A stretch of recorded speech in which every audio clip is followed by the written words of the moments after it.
here are the things that we can cover this week, starting with announcements from Veo3. I mean, Google is in the news all the time, and they have some really good things cooking up in Veo3.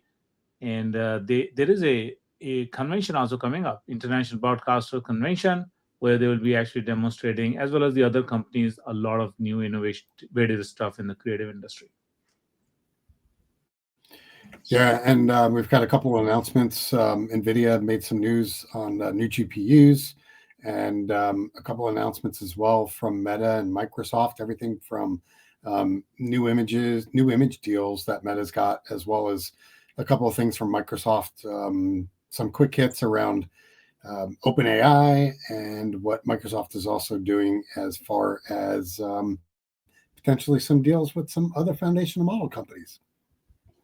There's no permanent enemy in the corporate world. So we'll talk about that. And then finally, we do have some news from Apple, not a lot on the AI, but a little bit. We'll talk about that. And then also Grok is having Grok Code Fast 1, the coding model that's now also available in the Azure. Yeah, so there's a lot to get through, and looking forward to all the things that we'll cover. Greetings. Welcome to the AI Files podcast. If you're looking to stay up to date on the AI, this is the podcast for you. I'm Shadab Hussain. I'm the director of AI at Microsoft, and I'm your co-host. Hello, everybody. Jaime Basilico, as you know already.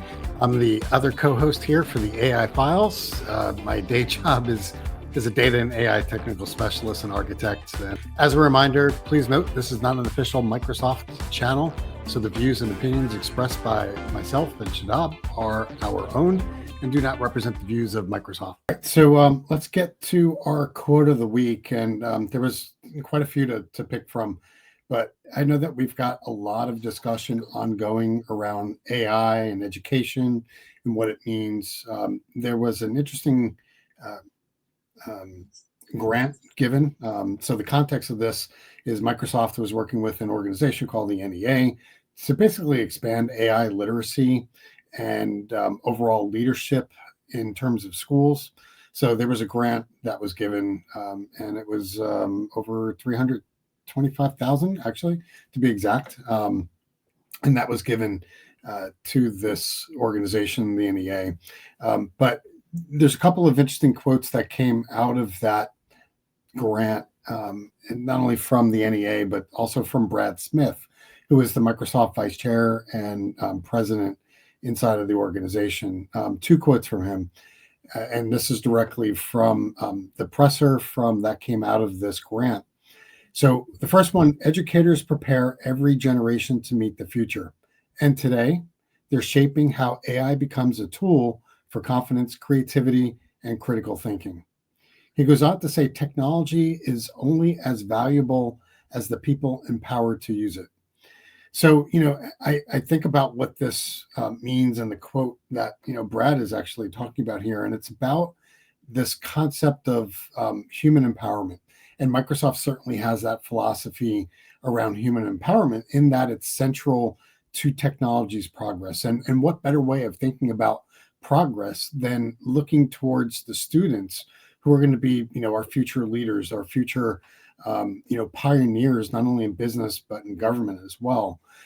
And it's a reminder to where Microsoft, as well as the broader success of AI, it really hinges upon education and how it's being, utilized, taught, and also, more importantly, supported by the teachers and the governing bodies within those schools, whether it's elementary, middle, or high school, as well as obviously at the higher education in college.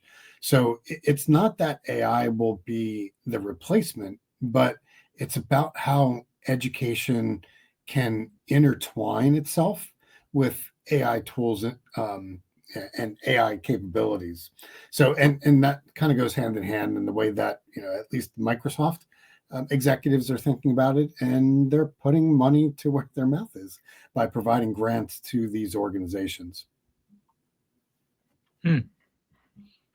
Yeah, I think, the big numbers and these big, I would say, initiatives are everywhere. Everybody wants to show that they are actually contributing back to the society.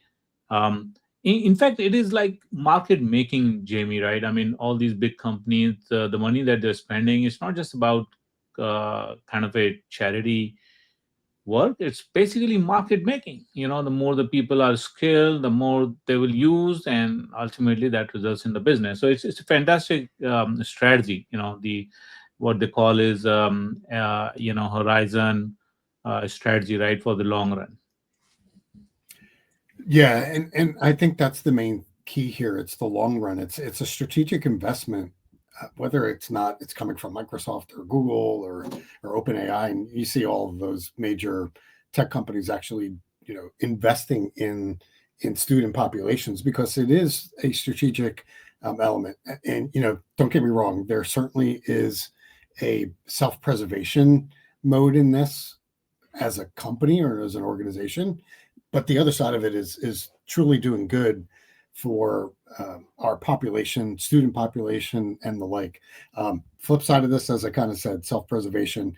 If you start young, if you provide some level of tooling and insight, and it's based upon Microsoft technology, or if it's based upon Google technology, then those students are going to be a little bit more apt and um, exposed to those tools and may have a predisposition to leveraging those tools in the future. So, I always say, behind every dollar that's provided for good, there's always a backstory reason for why it's being done. For the most cases, I'm not going to say in every case, but it's part of doing business. But overall, I think this is a great thing that Microsoft is doing. Really making this investment in our school age kids.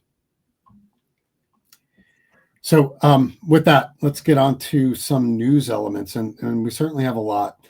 So Google has basically leveled up what Veo3 can do. Just as a quick reminder, Veo3 is their AI video generator. Really good, especially as it syncs voice to the video. You could do several seconds in terms of clips, and again, we had an episode a couple months back where we demonstrated some of the capabilities out of Veo3. Well, like I said, they've made an upgrade and they've done a couple of different things. One is a higher resolution. So previously it was capped at 720 resolution rate. But now this has been able to jump up to 1080. So a higher level of HD. This is only true though at certain aspect ratios. So it's only good at the 16:9, which is typically what people use for non quote unquote social media platforms. So that's the other piece of what the upgrade to Veo3 provides is vertical video support. So basically this is the reverse, the 9:16 aspect ratio. This is basically the focal point for mobile and social media video generation for things like TikTok, Instagram Reels, and obviously YouTube Shorts. So, again, I go back to developers can now generate these videos in that vertical video support, which it might sound trivial, but, when we think about the way that I go back to the school kids that I was just talking about, or the younger generation, they live basically on these types of videos. And they're, you want to be able to create these things in the mediums that they're looking at. Now, the other thing with this upgrade is lower cost. So the barrier to entry to be able to develop. So typically, the videos that have been able to be created were 75 cents for Veo3. The other thing too that they introduced the Veo3 Fast. So these are two different models. Basically, obviously, the Fast does it a faster generation, but you're giving up a little bit of quality in the video. But both of those different models have come down in price. So 75 cents for what was Veo3, the core platform, has gone down to 40 cents per second of video generated. The Veo3 Fast went from 40 cents per second down to 15 cents per second. So a pretty good price cut, almost in some cases, nearly 3x or three times less costly. Um, all this signals really a push for where Google is, really looking to dominate the AI generated video, making it, even more accessible to that short form mobile first content. And this is not a space that, where it's just Google alone. Grok came out with their Imagine feature just a little while ago, which generates up to a 6-second video, and there's plenty of different platforms out there, including open source from WAN or Gwen. So plenty of different models out there, but this makes a really nice entryway for what Google is putting out there. And like I said, hands down, the Veo3 is able to produce very much lifelike, where it syncs the audio directly. So what else Yeah. you got, Shadab? Yeah, and Jamie, that Google has such an advantage because of the YouTube and several other um, platform that they have, like in terms of the content that they obviously are using to their advantage, it's visible in the models that they have, like Nano Banana or Veo and all these kind of creative models. But guess what? Who else has the advantage? The Meta has those advantages too, but somehow the Meta, they're actually now relying on the others like Black Forest, etc. Somehow they're not getting their act right. But then the other company, which also has that advantage, is ByteDance, the parent of TikTok. They have tons of content, right? And they can easily use it, and they are. So they just launched their own model as well, which is SeedReam 4.0. And this model is basically this, it just exactly as the competition to the Nano Banana. It's a new image creation model. It combines the image generation and editing for the complex multimodal task. It has a very high fidelity when it comes to retaining the original character. Very strong in terms of the performance. The results are very good. It's already actually giving a tough competition to Nano Banana. In fact, it's some people are reporting that it's even better. And guess what? Nano Banana was just a few weeks away, just ago. Um, Already you can see such a tough competition. So, you can actually try that out as well. And here is a quick demo I'll show on the SeedReam 4.0, and you can see how good it is, essentially. And no wonder that there's so much competition, right? Every other week something is coming out. Take a look.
I hope you like that.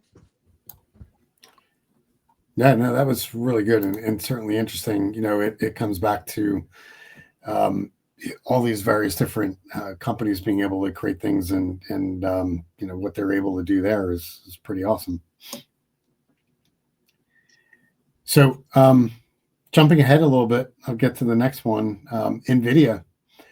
As I mentioned already, a lot of these things that we just saw there with the image generation and/or the video generation from Google, they all rely on accelerators, specifically GPU accelerators. And as you probably know already, NVIDIA is the leading hardware company for that. Well, they're not resting on just what they already have. They announced at the AI Infrastructure Summit their next generation. It's the Rubin CPX GPU. So what this is, it's the next generation specifically built for long context inferencing. And what that really means is, large context windows over 1 million tokens for being able to do things like video generation. So this chip, again, the Rubin CPX, is strictly optimized for massive sequence processing, which when we think about the things that we just were discussing around video or imaging, it's really meant for that advanced AI workload in terms of video generation, as well as complex software development. Certainly when you have large amounts of code that needs to be analyzed with this million token context within the GPU, it makes a great pairing for that. So this goes back to what NVIDIA has always been doing, which is pushing the envelope and having this very aggressive innovation cycle. It's started out with the A100s, the H100s, the Hoppers, and where they are today with the Rubin platform. So this kind of goes back to why they're able to push nearly $42 billion in data center sales just last quarter alone. So when is this expected to be out? It's not going to be anytime soon. So this goes back into these are highlights in what they're actually developing. This might not be out for another year potentially, at least when it's going to hit the market in any large quantities. So this just strengthens NVIDIA's capabilities and dominance as far as these next generation AI pieces of hardware that drives really the tooling for being able to build things like video generation capabilities. Yeah, and Jamie, since you mentioned about this Rubin chip, I just wanted to mention a fun fact. NVIDIA is known for naming their chip series after scientists, the computing pioneers or the scientists like that. And a lot of them are actually based on women. So they do have a legacy of honoring the women contribution to the STEM, the science and technology. Like Hopper, for example, named after Grace Hopper. She was a pioneering computer scientist, and she did a lot in the programming and computer science. And then Rubin is named after Vera Rubin, an American astronomer known for her contributions to the study of dark matter. There is Curie as well, and there's Ada Lovelace, the first computer programmer, etc. So a lot of those are women scientists and contributors' names. So that's really good to see NVIDIA honoring them. Yeah, Okay. definitely. And that's something I did not know. Learn something new every day. Yeah, fun fact there. All right. So in the other news, there is a FTC, Federal Trade Commission, launches inquiry into AI chatbot. So what's happening is that with the unfortunate demise of the teenager who actually kind of used ChatGPT to take some guidance around taking his own life, that has triggered a lot of things. One of them is this inquiry from Federal Trade Commission, and they're basically trying to find out all these companies, like whether it's Alphabet and OpenAI, Character.ai, Snap, XAI, Meta Platform, what how these companies are measuring, testing, and monitoring potential negative impacts of their chatbot.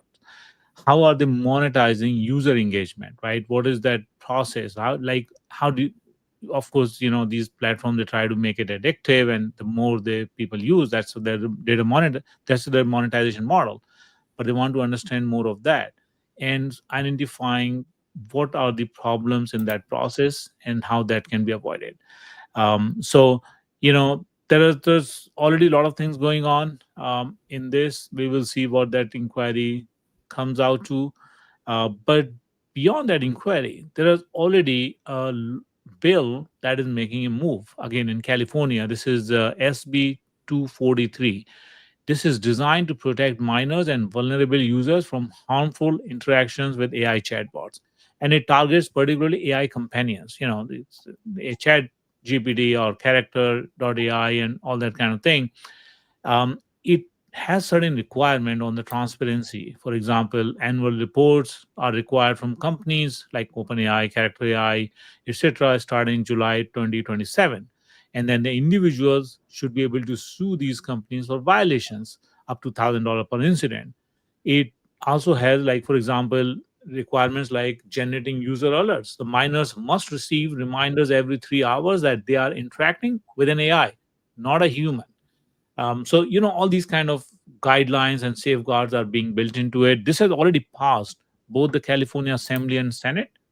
And now it is basically sent to Governor Newsom to basically sign by October 12, 2025. So we'll find out if that happens or not, but that's what it is.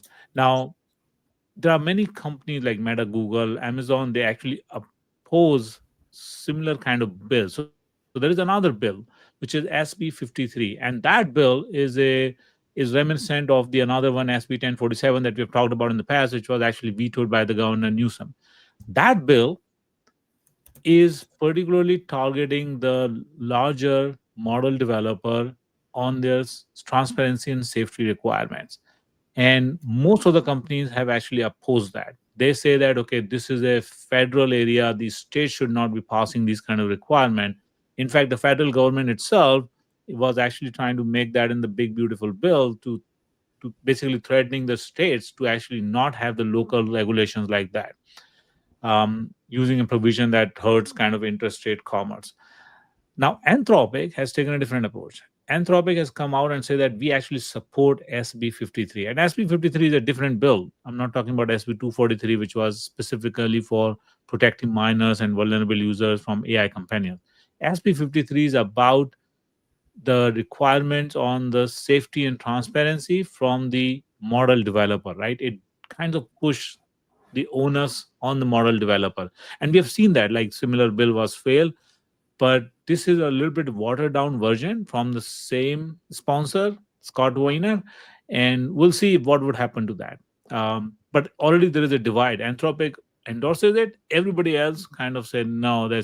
It's a problem. Now Anthropic's own statement says that, okay, look, we understand that the best would be to federal government to come up with these kind of regulations, but in the absence of that, for now we support this bill. So that was a, like, you can say that this is a whole new area which is also happening, like kind of protecting people and safeguarding from all these chatbots, companions, and the harmful effects.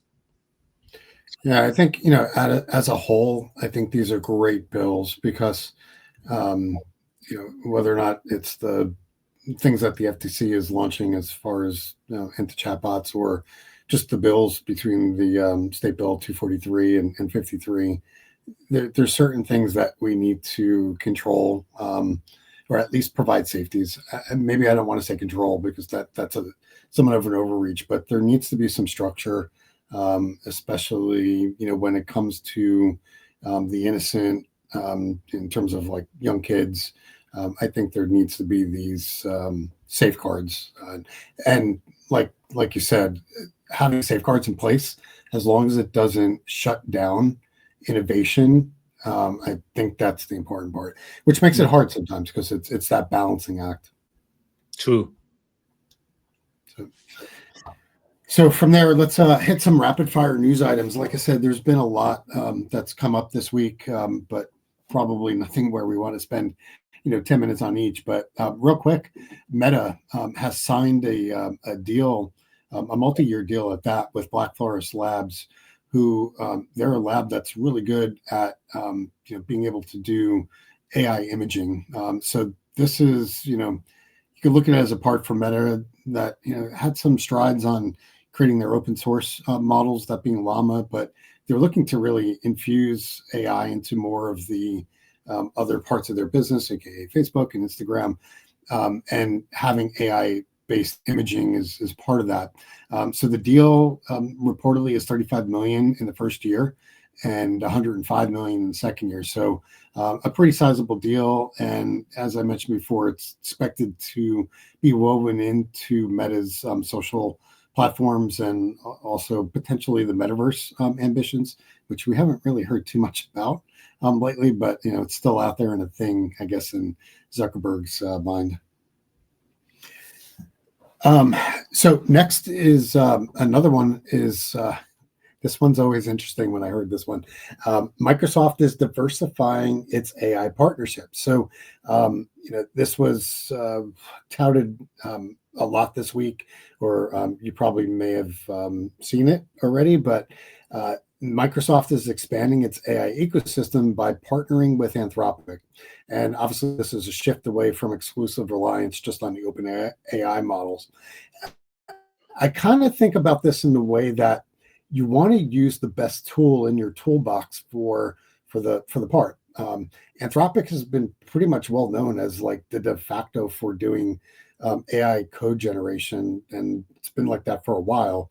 But what's been seen is that the Anthropic models actually do a better job than the OpenAI models at things that are correlated to the Office 365 apps, things like Word, Excel, Outlook, and PowerPoint. And it's been widely cited this past week that use of the Sonnet 4 model, the Anthropic Claude Sonnet 4, is outperforming what OpenAI can do in terms of generating visually appealing PowerPoint slides and presentations. So that might sound trivial, but it's really important, because when you talk about productivity and how AI will be woven into the things that everyone does, like creating PowerPoint slides are like the de facto in terms of business. So if you're able to actually have something that knows your context, knows the things that you want to do, and actually create something that's usable, maybe on the first shot, if not that, then maybe the second or third, that's going to be a time saver, and it's going to be an appealing capability within the Microsoft tools. So again, it's not about a rip and replace of everything in the ecosystem with OpenAI and Microsoft, but it's these pinpointed areas, especially within the Office 365 apps. No matter which model, Jamie, no model can do better work than what I had done on the PowerPoint, trying to fit 1,000 words on a slide, right? So I Yeah. think none of these models can actually accomplish that. I remember this death by PowerPoint, right, where we try to put so much. In fact, jokes apart, this is actually one of the area that I found, like, this feature has been around where you could actually use the Copilot, Office Copilot, to generate the presentation. And I've tried to use that, but it very elementary, right? I mean, the Yeah, it's so. like, yeah, like, I mean, I don't think people are really actively using it. I mean, it's easier to actually for you to create it, because it just does it not able to generate powerful, impactful slides, both in terms of the facts and the aesthetics, as well as in terms of the ability to get the right messages, emphasize the right messages. So I think that hasn't worked so far. Now, if you're saying that this model, Anthropic models, are better than that, I would love to actually see what it can do with generating PowerPoint specifically. Because that is something that I don't think any model is doing really well. Although there are some other kind of models, like we have heard, like Gem. There is actually a company, not Gemma, but there's a company, I think, Gamma, who actually has a solution where they create the like the slides and the presentations, etc. And that's getting popular as well. But I would love to see what Anthropic models can do within the office as well. Indeed.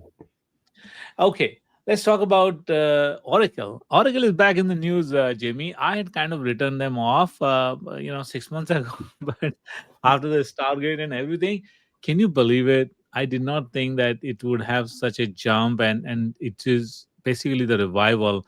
It's fascinating to see. I mean, within just 2 years, we have seen so many stories where companies were being written off, and then they just come to the front. Google is a good example where everybody thought that Google has lost the race already to OpenAI and Anthropic, and now their models are actually on top of the charts. Look at the Amazon, for example. Amazon itself, but basically people thought, okay, they have no position in the race, but with their investments in Anthropic, they actually have found a place in the race, and now they're basically developing their own models as well, Nova. Similarly, Oracle is actually coming back through the cloud. And what they've done is they're basically signed four multi-billion dollar AI cloud deals, including a reported $300 billion contract with OpenAI. And what that meant was there was a 43% jump in their stock. And that added actually $234 billion to its market value, which means Mr. Larry Ellison became the richest person in the world, overthrowing Elon Musk. I'm sure Elon is not going to be happy about it, particularly when it happens because of the OpenAI. He's grinding his teeth. Um, but it's amazing to see, right? I mean, how like companies can find their way back in the race like this. Yeah, you know what? Obviously, Oracle is still a database company, and they're also an application company. But what seems to be moving the needle for the markets is they're an infrastructure company. Because all of these the things that they highlighted, and the reason why markets or Wall Street got really excited is these large contracts for compute related to AI. So, are they truly a database company anymore? Obviously it's a mix, but it's interesting to see how organizations can morph. They are becoming data center company, I think. But I would love to see what IBM is doing to come back and claim their place. They used to be number one in so many things. Yeah. But I think that IBM has also kind of in that position where they've kind of lost the relevance a little bit. You know, I don't know what will happen, but we'll see. Okay.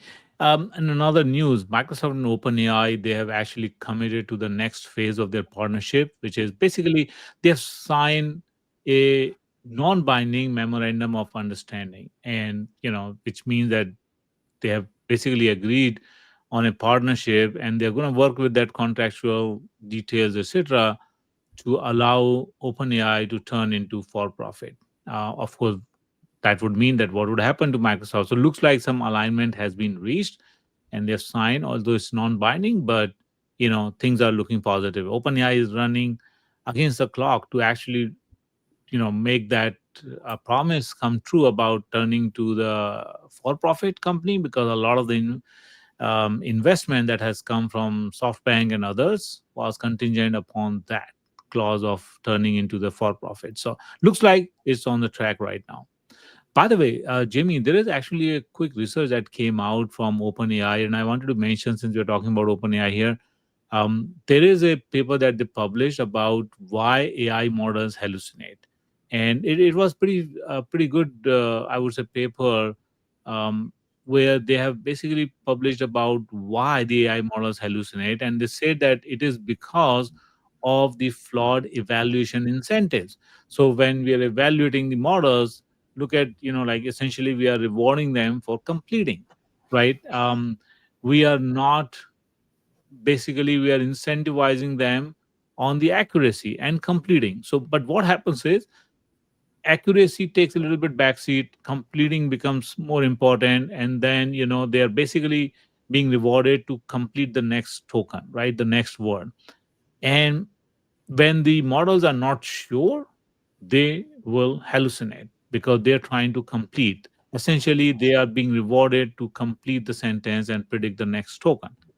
On the other hand, to work around and like kind of discourage them from hallucination, they should be actually rewarded when they say, I don't know the answer. But they're not rewarded that way, right? Currently, they're rewarded for completion. So that is why they have learned to hallucinate. That's what the model claims. And it says that, the mitigation to work on this is to buy when you do the evaluation, etc., there should be a reward for not knowing the answer. Just simply say, I don't know the answer, because it's not fed to them, right? They have not been trained on certain things, but rather current evaluation practices mean that they actually try to hallucinate and give the answer. So it was, I think, a good study, and that should mean that the way the model development happen might have to change a little bit. Yeah, and it's interesting to me. I mean, it kind of reminds me of when we you want to reward based upon good behavior, and that's exactly what is being proposed here by the researchers at OpenAI. It's about rewarding for good behavior, but not rewarding for habits or traits that you don't want. It's exactly what's being kind of proposed here with hallucinations. Not rewarding or even reprimanding it in those cases. Anyway, on from dog training to talking about agents as it relates to Adobe. So Adobe is obviously a big player in capabilities that are built for customer engagement, being able to run campaigns, so on and so forth.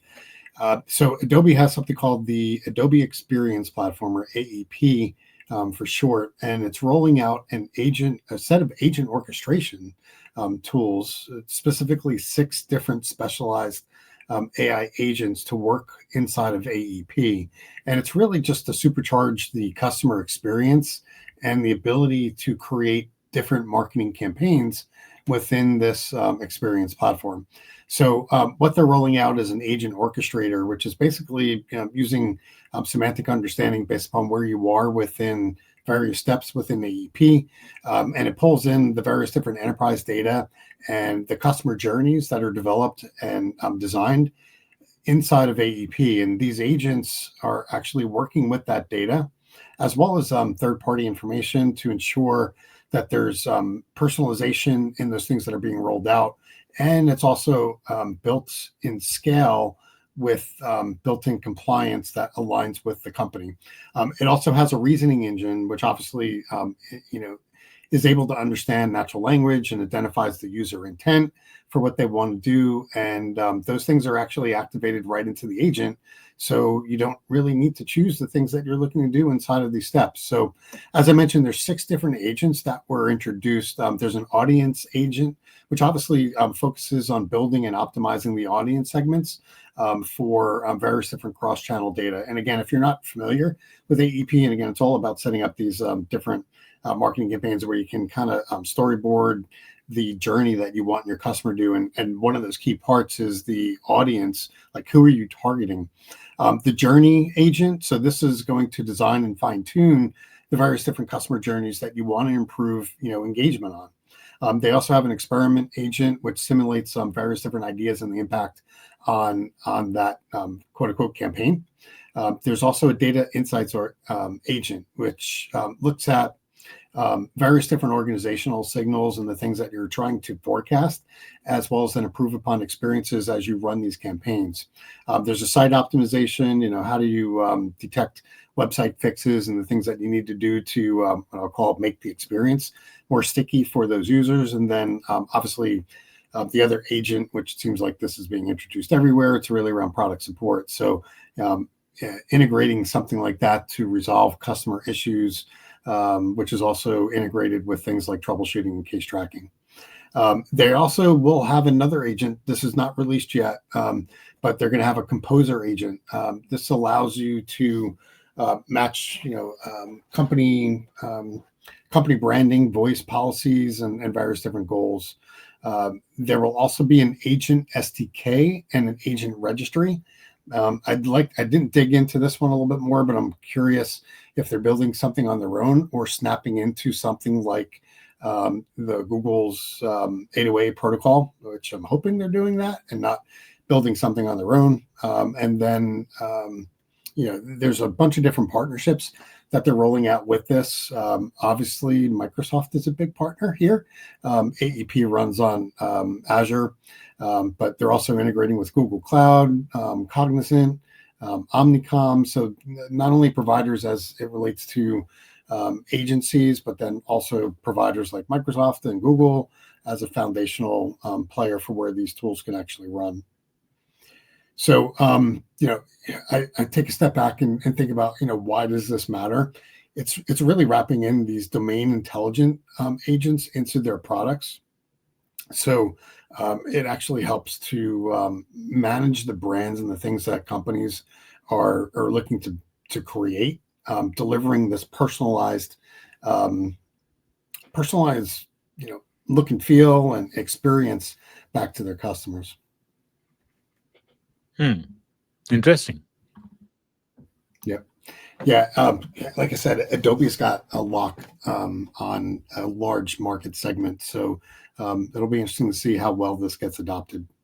True, they are pretty embedded in the enterprises, and they do have these enterprises contracts and access. So, would be interesting to see how much traction they get. Anyway, let's turn to Apple. And Apple had some event actually past week where they launched new iPhone 17, which is not too different from the other iPhone. Of course, the upgraded and the best ever and the fastest ever and all those things. Um, but so apart from the iPhone 17 launch, they also actually added a new device, basically iPhone 17 Air, and this is a very thin device. Most of it is battery packed. They have packed actually the other hardware on the top of the rack, and basically it's very light. It's fast. It's they have not compromised a lot on the performance, etc. Seems like it's they're trying to basically build a new kind of future architecture and design here. But I would really love to hold that device and see really how much light it is, how much powerful it is. Maybe something I would like to try that. But we'll see. Anyway, let's come to what they did in terms of the AI. Now, in terms of the AI, I think the feature that got big highlight from the event was AirPods Pro 3. Now, AirPods Pro 3, it has like a lot of new features, ANC, noise cancellation, and all those kind of things. But I think one feature was a live translation, and that picked up because it basically allows you to have a live translation while you're wearing the AirPods Pro 3 and you're talking with somebody, making face-to-face conversation, and all can do is with a simple gesture you can turn on that live translation. What it will do is it will basically activate the noise canceling, so the person that you're speaking with, their own voice will get suppressed, and then the live translation will start from that language. You don't need to tell them that which language and all that thing. It will start translating that. I think that's a really really practical feature. I would love to actually use that. I don't know, honestly, Spanish, and sometimes I wish I could understand while talking with anybody who's speaking exclusively Spanish or other languages, right? I mean, I would love to actually do a world travel, and I think in that scenario, this is amazing feature. And if it really works well, I would love to actually use this feature a lot more. So I think that was one of the best feature that we heard about it, other than iPhone Air. In terms of the Apple Intelligence, or what they call as their own AI, they actually has said that they basically are doubling down on on-device AI approach. Their new chips like A19 Pro chips that include the upgraded neural engine and per GPU core neural accelerators to run local LLM or the vision tasks. So, I think they're trying to pack a lot more power, and they've invited the developers to actually develop more applications on the top of that device. So that's how they're trying to make it as a platform where you can do a lot of on edge computing. um, they have also actually some of the other features that they came out in terms of the Apple Watch updates, even Apple AirPods Pro 3. Actually, you can actually now it can track the heart rate, so it has heart rate sensor. It is better fit. It holds better, because I have a problem with the AirPods Pro. It just keeps falling out of my ear. And then basically it can track over 50 workout types. So I think I'm very excited about the AirPods Pro 3 more than anything else actually from that event. And by the way, just just to make sure that everybody knows, there was no AI powered Siri yet. So you still have to wait out. Yeah, that was three takeaways from this. Not major improvements on the iPhone itself. Yeah, granted, there's a thinner iPhone, aka the iPhone Air. Um, no major improvements as it relates to AI. They actually downplayed a lot of AI, outside of the capability within the AirPods Pro 3 for translation, but it was very subdued, especially when you kind of compare it to last year, because that's when they unveiled Apple Intelligence. So a lot of that has gone by the wayside, or at least tripped over themselves for a lot of things that we've talked about in previous episodes. The one thing that I'm not sure of, and maybe you could help me clear it up, the voice, the translation through the AirPods, I think it's a great idea. Do both parties need to be wearing it? Meaning that if I just wear it and I'm talking to somebody else, am I able to do the translation without them having the AirPods? Yeah, you all basically you need to do is have your own AirPods Pro 3, and when somebody is speaking, not wearing any AirPods, just live conversation that is happening, face to face conversation, it will pick that voice and then it will translate. You need to activate it using a gesture, but then it will know that, okay, this is the person that you're talking, and it will pick that voice whom you are talking with, like in terms of the proximity, it will pick it up. It does I work guess. in a market setting as well. So I think it does pick the proximity area and it knows that, okay, this is the voice closest to and probably is what you are having conversation with. Yeah. I guess to really make it useful, both parties need to have it, because if I can understand what the other person is saying, they're still not going to be able to understand me.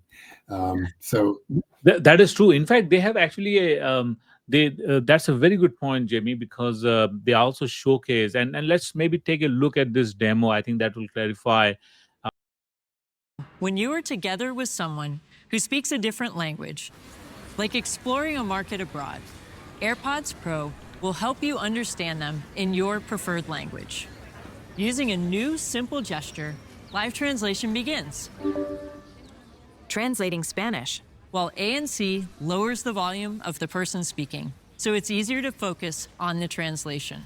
Hola, bienvenida. Hi. Hoy todos los claveles. Hello, welcome. Today, all the red carnations are 50% off. And it doesn't just translate individual words. The meaning of each phrase is translated for you. When you need to talk, just speak naturally. I'd love to take some of these to my sister for her birthday. I'll buy 8, please. Your iPhone displays your words in their language and can even read them out loud if needed. Vale. Live translation is even more useful when both people are wearing AirPods Pro. I agree, yeah. Let's include the key Eu findings concordo, from this sim. presentation. Vamos incluir as principais descobertas na apresentação de sexta-feira. Com certeza. O cliente vai adorar ver isso. Definitely. The client will love that. I'll let the strategy team know to prepare that immediately. Podemos This incredible capability is enabled by advanced computational audio on AirPods, combined with Apple Intelligence models running on iPhone. In this demo, you will see that while the conversation is happening, you can also actually show in that person's language. Let's imagine somebody is speaking, let's say, Portuguese, and when they are speaking Portuguese and you are in Portugal, um, you will be able to hear them in English, right, through the AirPods Pro 3. Now, when you want to speak up, you can actually use your phone to show them. What it will do is, as you're speaking in your English, it will translate that into Portuguese in the text captions, and then you can show that. Okay. So if the other person is not wearing AirPods Pro 3, if they were wearing, they could have done that English to Portuguese translation, just like you're doing Portuguese to English. But if they're not, then you can use the iPhone to actually show them whatever you're saying in English, translate it into Portuguese so that they can read it out. Okay, that makes sense. So a little bit of that being able to communicate with another person that's speaking your same language. Yeah, I think it's a thoughtful feature because yes, you're right. I mean, it should be a bilateral translation, but it's just that if you don't have an AirPod, you can still read it out. So speaking of languages, but this one's a different type of language. This is a language for development.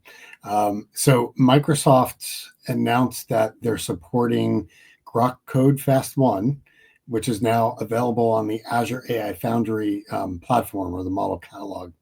So this is still in preview, but it's a new coding model from XAI, and it is available as a direct model on the Azure platform.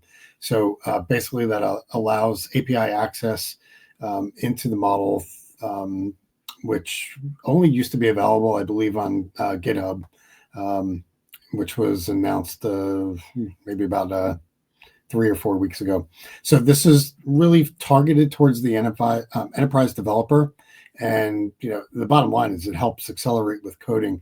I kind of mentioned before that, Anthropic, which, by the way, I use Claude 4 predominantly when I do my coding. But, I will be jumping into this to see how well it compares.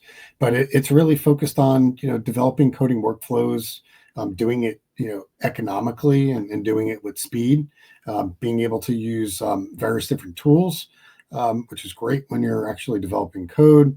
It's got built-in safety features as well. And then it can actually integrate with the various different enterprise environments that are out there. So, why this is important, it's optimized for speed and output at a reasonable cost, which is important whenever you're developing, applications and wanting to use AI. It is optimized for agentic coding. So, it generates the codes and is able to do tool calls, whether or not that is through function calling or tool use.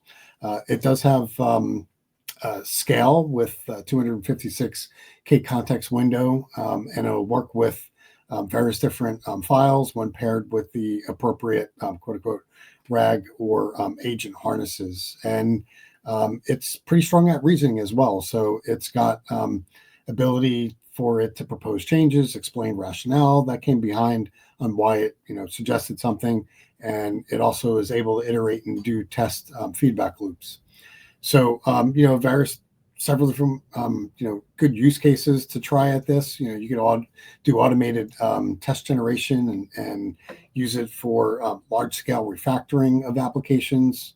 So you could also use it to build agents in and of themselves. So interesting development. And again, I go back to the fact that Microsoft is not just a one trick pony with OpenAI. They do support thousands of models, this being the latest of one.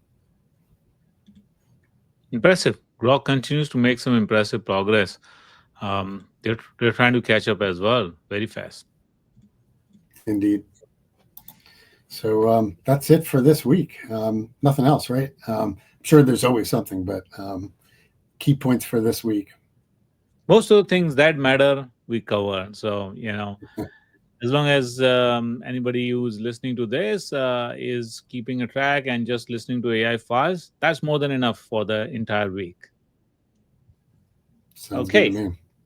We'll come back next week for more. Jamie and everybody, have a good day. Thanks Bye, everyone. again. Bye.